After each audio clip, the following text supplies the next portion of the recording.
நம்ம பேசிக்கிட்டு இருந்த விஷயத்தை வச்சு நான் வந்து பேசுகிறேன். நம்மளுடைய டிஸ்கஷனில் உலக கல்வியோட சேர்ந்த மார்க்க கல்வி, இல்லை மார்க்க கல்வியோட சேர்ந்த உலக கல்வி இதை நம்ம பேசிக்கிட்டு இருக்கோம். ஆனால் இன்னைக்கு பொதுவாக இஸ்லாமிய வீடுகளை பார்த்தீங்கன்னா அந்த இஸ்லாமிய அந்த மாஹூல், அந்த ஒரு அட்மாஸ்பியர் வந்து இன்னைக்கு பொதுவாகவே வந்து எல்லாரையும் இல்லை, பொதுவாக பார்த்தோன்னா அது இல்லாமல் இருக்கு. உதாரணத்துக்கு பார்த்தீங்கன்னா நவீன சைத்தான்கள் அவர் இருக்கக்கூடிய சைத்தான்கள் சொல்றதை விட மோஸ்ட்லி சைத்தானுடைய டாமினன்ஸ் இருக்கக்கூடிய இன்டர்நெட்டாக இருக்கட்டும், டெலிவிஷனாக இருக்கட்டும், இன்னைக்கு வந்து ஒரு இஸ்லாமிய மாஹூலை வந்து கெடுக்கிற மாதிரி இருக்கு. ஸோ நீ இதை பற்றி நிறையா உங்களோட பயணங்களில் பேசியிருந்தாலும் இந்த ஒரு கலந்துரையாடலில் ஒரு சின்ன ஒரு நசியத்தா இஸ்லாமிய மாஹூல் இருக்கணும் அப்படின்னு சொன்னால் அது எப்படி ஒரு கட்டுப்பாட்டுக்குள்ளே வச்சுக்கிறது, பெற்றோர்கள் மெயினாக, குழந்தைகள். ஸோ அது ஒரு சின்ன ஒரு நசியத்தா சொன்னாங்க. இன்னைக்கு சமூகம் வந்து இப்படி ஒரு சமூக சீர்கேட்டில் இருக்கிறதுக்கு காரணமே இஸ்லாமிய வீடுகள் நம்முடைய ஊர்களில் இல்லை. இஸ்லாமிய வீடுகள்னு சொன்னால் குர்ஆன் அலமாரில் இருக்கக்கூடிய வீடுகளோ அல்லது வந்து ஹதீஸ் கிதாபுகளை வாங்கி வச்சிருக்கக்கூடிய வீடுகளோ கிடையாது. எந்த இடத்துல ஷைத்தான் இல்லையோ அந்த இடம், அதுதான் அல்லாஹ்வுடைய அருள் பெற்ற வீடு, அதுதான் உண்மையான முஸ்லீம் வீடு.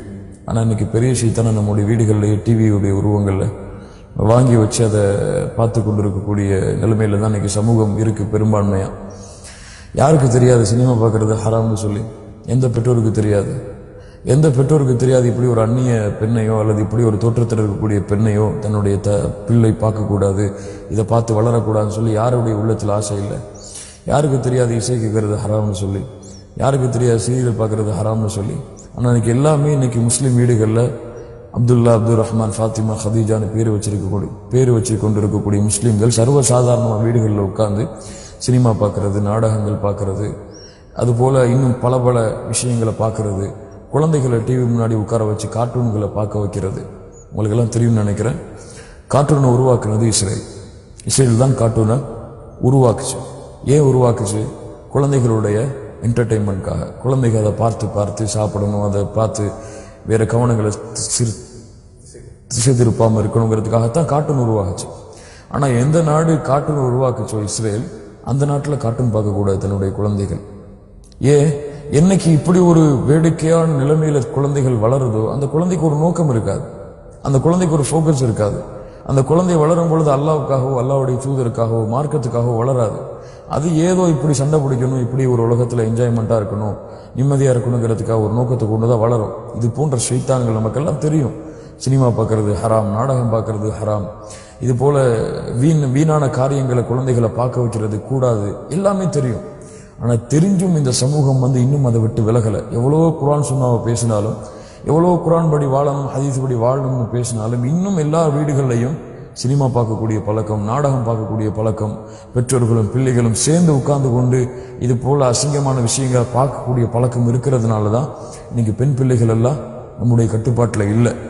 ஆண் குழந்தைகள் எல்லாம் வளரும் பொழுதே ஒரு பெண்ணை நோக்கமாக கொண்டு வாழக்கூடிய காதல், இது போல ஒரு பெண்ணை நோக்கமாக கொண்டு கேர்ள் ஃப்ரெண்ட்ஸ் இந்த மாதிரி அவங்களோட வெளியே போகணும், அவங்களோட சுத்தணும், இந்த மாதிரி சினிமாவில் இருக்கிற மாதிரி வாழணும், அந்த மாதிரி என்னுடைய வாழ்க்கை அமையணும், அப்படியே என்னுடைய காதலை நான் விரும்பணும், இப்படித்தான் சமூகம் மாறினதுக்கு காரணம் இந்த வீடுகளில் அரங்கேறக்கூடிய இது போன்ற அசிங்கங்கள் தான்.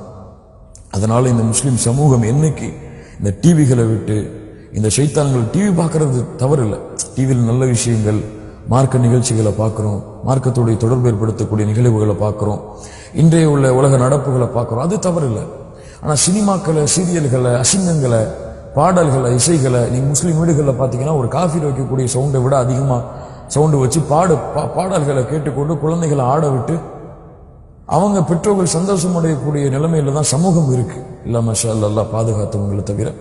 அதனால பெற்றோர்கள் குறிப்பா இதை விட்டு என்னைக்கு விலகுறாங்களோ அப்பதான் இந்த வரக்கூடிய தலைமுறை வந்து இதை விட்டு தூரமாகி வரும்.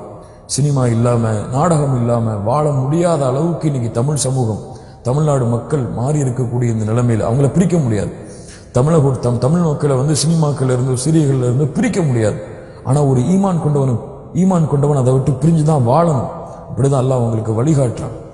அப்ப வாழ்றதுக்கு தன்னுடைய குழந்தைய அந்த பெற்றோர்கள் தயார்படுத்தல, அவங்களுக்கு அனுமதி அளிக்கலன்னு சொன்னா பின்னாடி அந்த குழந்தை வளர்ந்து வரும் பொழுது காதலிக்கிறான், அல்லது அந்த குழந்தை வந்து ஆண் குழந்தை பெண் குழந்தை வந்து ஒரு காஃபிராட ஒரு மனிதனோட ஓடி போறாரு, அல்லது காதலிச்சு ஓடி போறான், பெற்றோர்களை தூக்கி போட்டு ஓடி போறான்னு சொல்லி குறை சொல்றதுக்கு அர்த்தமே இல்லை. ஏன்னா ஆரம்ப பள்ளிக்கூடமே அவங்க கொடுத்தது அந்த கல்வியை தான். டிவிகள்லையும் சீரியல்களையும் அவங்க பார்க்க வச்சு உள்ளங்களை ஏற்றின அந்த அழுக்கு தான் பின்னாடி அவங்களுக்கு அழுக்கா மாறி அவங்க வழி தவறக்கூடிய நிலைமைக்கு கொண்டு போகுது. அதனால முஸ்லீம் குடும்பம், இஸ்லாமிய குடும்பம்னு சொன்னா எந்த இடங்கள்ல குர்ஆன் அதிகமாக ஓதப்படுதோ, குர்ஆனுடைய சபைகள் இருக்கோ, அல்லாஹ் குர்ஆன்ல என்ன சொல்றான்னு சொன்னா, காஃபிர்கள் உங்களுடைய வீடுகளுக்கு அடைக்கலம் தேடி வந்தாங்கன்னு சொன்னா அடைக்கலம் கொடுங்க. ஏன் அடைக்கலம் கொடுங்க? அவங்க அல்லாஹ்வுடைய கலாமை கேட்கட்டும்னு சொல்றான். அல்லாஹ்வுடைய வார்த்தைகளை அவங்க ஹத்தா யஸ்மா கலாம் அல்லாஹ்வுடைய வார்த்தைகளை அவங்க கேட்கட்டும் உங்களுடைய வீடுகள்ல அப்படின்னு அல்லாஹ் ரப்புல் ஆலமீன் சொல்றான். ஆனால் இன்னைக்கு எந்த வீட்டில் குர்ஆனுக்கு ஓதுறோம், எந்த வீட்டில் வந்து ஒரு காஃபிர் வந்தால் குர்ஆனை வந்து ஓதி காமிக்கிறோம் அவருக்கு, அல்லது குழந்தைகள் ஓதுறதை கேட்டு சந்தோஷம் அடைகிறோமா, அல்லது குழந்தைகள் பாடல்களை படிக்க வச்சு சினிமா நடிகை மாதிரி வேஷம் போடும் பொழுதும் அவனை மாதிரி ஆக்ஷன் காமிக்கும் பொழுதும் சந்தோஷம் அடைகிறோமா? அல்ஹம்துலில்லாஹ் பெரும் மாற்றம் இருக்கு. இருந்தாலும் இந்த மாற்றம் போதாது. இது போன்ற அழுக்குகளை நீக்கி உண்மையான முஸ்லிம் குடும்பமா தொழுகையை கொண்டு, குர்ஆனை கொண்டு, அல்லாஹ்வுடைய திக்ரை கொண்டு, அல்லாஹ்வுடைய நினைவூட்டலை கொண்டு, மறுமையுடைய ஞாபகத்தை கொண்டு,